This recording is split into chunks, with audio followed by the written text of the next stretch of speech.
caffè con l'esperto è offerto da Uno Magazine.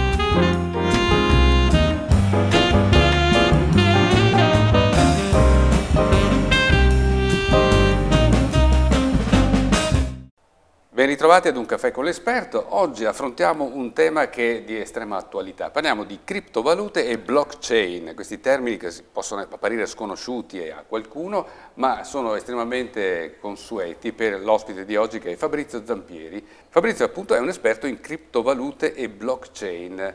Andiamo subito al nocciolo della questione. Perché questo termine intanto per individuare la criptovaluta? Le criptovalute in pratica sono delle monete elettroniche create attraverso strumenti digitali che hanno la funzione di strumento di pagamento, strumento di trasferimento di beni e servizi e anche strumento di investimento.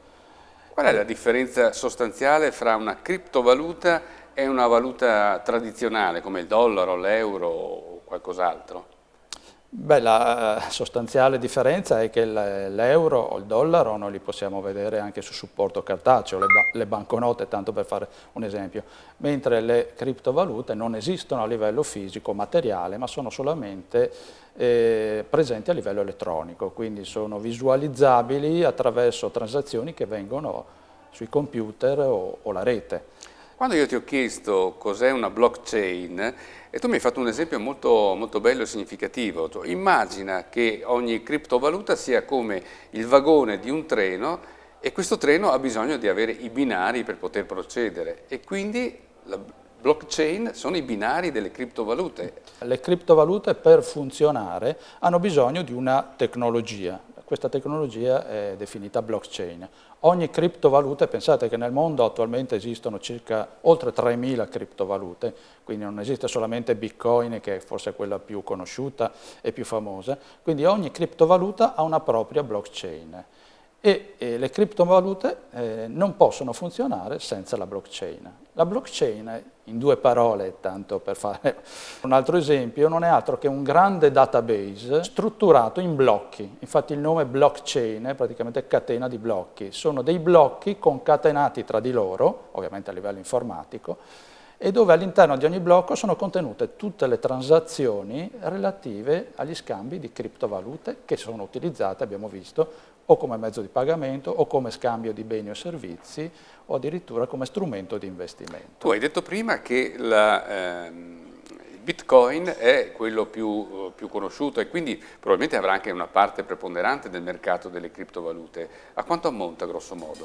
Sì, il Bitcoin è considerata la regina, la criptovaluta regina, e da solo capitalizza circa il 70% del mercato globale delle criptovalute. Mi hai accennato poco fa che sono circa 3.000 le criptovalute, ma chi le emette, chi le inventa? Cioè, fammi capire da dove arrivano. Le caratteristiche principali delle criptovalute sono tre e sono l'assenza di un ente centrale che emette, che ne regola il funzionamento o lo emette, nel caso facciamo l'esempio di una banca centrale, quella potrebbe essere la BCE per quanto riguarda gli euro o la Fed per quanto riguarda i dollari, l'assenza di intermediari, quindi intermediari che possano in parte anche rallentare le transazioni oppure attraverso le commissioni anche influenzarne il prezzo. Pensiamo anche qui a un caso semplice a un pagamento attualmente che deve essere fatto magari attraverso un bonifico bancario. Abbiamo la presenza di un intermediario, che è la banca, il quale ci applica delle commissioni e che a volte impiega anche 3 o 4 giorni per farci arrivare il pagamento dal soggetto A al soggetto B. Tutto questo non esiste invece con le criptovalute e un'altra caratteristica è l'anonimato delle transazioni, cioè tutte le transazioni che avvengono con le criptovalute sono anonime. Attenzione, anonime per quanto riguarda i dati identificativi di chi effettua la transazione, però la transazione è identificabile e visibile da chiunque nel mondo attraverso la rete e un computer, chiunque può farlo, quindi questo è il lato positivo delle criptovalute, quindi la massima trasparenza. Ma in astratto chiunque potrebbe dar vita a una criptovaluta? Sì, chiunque potrebbe dar vita a una criptovaluta, perché la criptovaluta si basa sul principio del consenso. più è utilizzato, più è partecipato dalla gente, dalle persone e più si crea valore.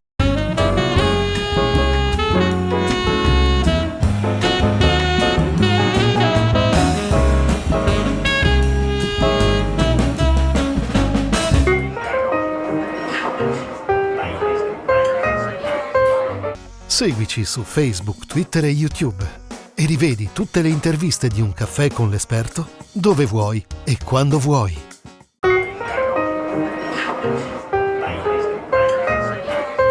Ma perché le Bitcoin, cioè la Bitcoin, ma in genere le criptovalute sono osteggiate e combattute da governi o anche dalle istituzioni finanziarie? Direi una domanda molto interessante, proprio di attualità. Infatti, come dicevo prima, una delle caratteristiche principali delle criptovalute e quindi di Bitcoin è data dalla decentralizzazione. Si dice che appunto le criptovalute siano dei sistemi decentralizzati, quindi l'assenza di regolatori, l'assenza di enti centrali, l'assenza di intermediari. Se le criptovalute prendessero piede oppure venissero adottate dalla massa, non occorrerebbe più avere una banca intermediaria, non occorrerebbe più avere un conto bancario, perché si potrebbero trasferire tranquillamente senza commissioni e senza intermediari. Si dice anche sistema peer-to-peer in termine tecnico, che significa che tutti i partecipanti sono sullo stesso livello, senza intermediari di mezzo, senza bisogno di conti bancari. E veniamo adesso al nostro amico inventore di Facebook. Che cosa si è inventato a tale proposito? L'inventore di Facebook ha effettivamente pensato bene di lanciare una propria criptovaluta che è già pronta, a livello operativo è già pronta. Anche perché, scusami, a proposito di consenso, tu mi dicevi che una delle caratteristiche è che ci vuole il consenso perché una criptovaluta abbia successo e mi pare che lui di consenso con il suo social network ne ha da vendere. Perfettamente azzeccato, e quindi ha pensato bene di creare una propria criptovaluta che è già pronta a livello operativo, solamente che è ancora nel cassetto perché ovviamente ci sono alcuni stati e alcuni regolatori, tipo alcune banche centrali, che lo stanno osteggiando in maniera molto forte. Quindi sta cercando vie diplomatiche per farsi accettare. Facebook, pensate, permetterà ovviamente a chi avrà un indirizzo Facebook di trasferire denaro stiamo parlando, tra gli utenti di Facebook, senza bisogno di un conto bancario e senza bisogno di un intermediario. Quindi se io tra i miei amici ho, che ne so, un imprenditore che è interessato al mio prodotto, semplicemente gestendo il rapporto come si gestisce appunto l'amicizia su Facebook, posso fare anche un'intermediazione commerciale di questo tipo. Senza passare dalle banche, senza passare da qualsiasi altro ente che possa... E senza avere bisogno soprattutto di un conto bancario. Quindi pensate alle centinaia di migliaia di persone che attualmente non hanno la possibilità di avere un conto bancario per vari motivi, o perché sono dei soggetti che non hanno determinate disponibilità finanziarie, o perché sono soggetti che per legge non potrebbero avere un conto bancario, o soggetti anche del terzo mondo che sicuramente non vanno nelle banche per farsi le operazioni. Con un semplice account Facebook tutto questo sarà possibile. E quanti sono gli account Facebook nel mondo? Io credo oltre più di 2 miliardi. Quindi Zuckerberg avrebbe già una buona base di partenza per quanto riguarda il consenso, direi.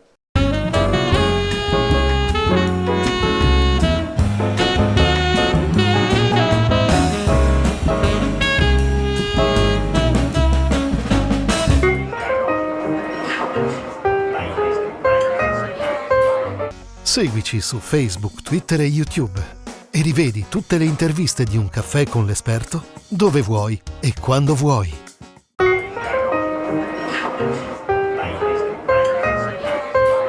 Il 31 ottobre per la maggior parte di chi ci sta seguendo in questo momento è ricordato come la data in cui si festeggia Halloween, ma per un analista finanziario, per un esperto come sei tu, che cosa ricorda questa data? 31 ottobre si celebra il compleanno di Bitcoin. Bitcoin, per chi non lo sapesse, è nato nel 2009 e la prima volta che il suo inventore, questo pseudonimo di fantasia, Satoshi Nakamoto, che ancora ad oggi non si sa bene chi sia. Quindi non sappiamo chi ha inventato il Bitcoin? No, a livello di persona fisica o di gruppo di persone non si sa ancora chi sia stato l'inventore. L'inventore ha solamente rilasciato in rete il white paper, si chiama in termine tecnico, chiamiamolo il manuale di istruzione di Bitcoin, accessibile a tutti, scaricabile da chiunque, visibile da tutti nel mondo, e poi è sparito. Quindi ha regalato questa tecnologia nel 2009, tra l'altro appena usciti o appena scoppiata la grande crisi finanziaria del 2007-2008, quindi si pensa che non sia stato lanciato a caso Bitcoin, e poi è sparito. Quindi si celebra ogni 31 ottobre il suo compleanno, anche se poi le quotazioni ufficiali sono partite ufficialmente da marzo 2010. Pensate che all'epoca un Bitcoin valeva 0,003 dollari, ora ne vale circa 9.200 dollari. E quindi è interessante vedere, gli esperti magari guardano ogni 31 ottobre la quotazione di Bitcoin. Se effettivamente torniamo indietro nel tempo, si nota che dal 2010, perché le quotazioni sono partite effettivamente dal 2010, ad oggi, a ogni 31 ottobre, le quotazioni sono sempre state in salita, in crescita, a parte solo un anno, tra il 2017 e il 2018, ma poi è sempre stato un trend crescente. E quanto durerà questo trend crescente? Bella domanda, sinceramente è difficile ipotizzare. Sicuramente, secondo il mio punto di vista, in base ai miei studi, Bitcoin ha ancora molto spazio per salire nelle quotazioni. Bene, noi invece abbiamo pochissimo spazio per questa intervista, ma voglio farti proprio l'ultima domanda. C'è un oggetto a cui tu sei particolarmente legato? Beh sì, un oggetto c'è, anche l'ho portato oggi, effettivamente. Questa rappresenta una rarità numismatica, è un peso argentino stampato in duplice copia praticamente. Vedete anche il numero di serie è lo stesso, quindi non è che si siano dimenticati di tagliare la banconota. Quindi è stato proprio stampato così e rappresenta una rarità numismatica.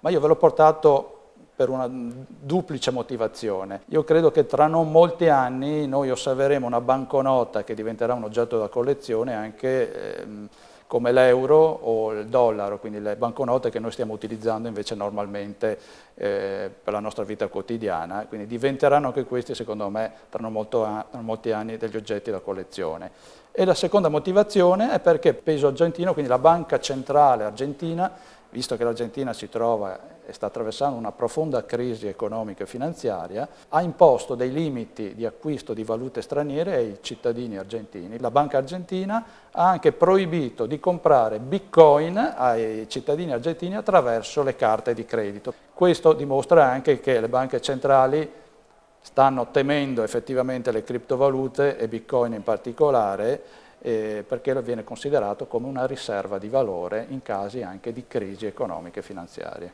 E con questa interessante riflessione saluto Fabrizio Zampieri, esperto appunto in criptovalute e blockchain, e ringrazio voi per l'ascolto. Alla prossima.